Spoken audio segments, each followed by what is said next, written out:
Ayodhya CEO post కోసం ఇప్పుడు open notification ఇచ్చింది ట్రస్ట్. ఈ నెల 18వ తేదీలోగా దరఖాస్తు చేసుకోమని సూచించింది. ఆ రోజు సాయంత్రం 4 గంటల వరకు దరఖాస్తులు స్వీకరిస్తామని చెప్పింది. ట్రస్ట్ సోమవారం నోటిఫికేషన్ విడుదల చేసి సీఈఓ పదవీ కాలం 3 ఏళ్లు ఉంటుంది. పనితీరు సంతృప్తికరంగా ఉంటే పదవీ కాలాన్ని పొడిగిస్తారు. అయోధ్యలోనే విధులు నిర్వర్తించాల్సి ఉంటుంది.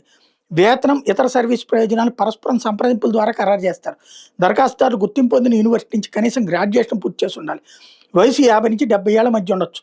ఓ పెద్ద ప్రభుత్వ సంస్థ లేదా ఏదైనా పెద్ద సంస్థ లేదా కంపెనీని కనీసం 20 ఏళ్ల పాటు నిర్వహించిన అనుభవం ఉండాలి. దరఖాస్తుదారుడికి పరిపాలన, ఫైనాన్స్, అకౌంట్స్, మానవ వనరులు, ప్రజా సంబంధాలు, సమాచార సాంకేతికత, భద్రత, న్యాయ వ్యవహారాలు పర్యవేక్షించడం అనుభవం ఉండాలి.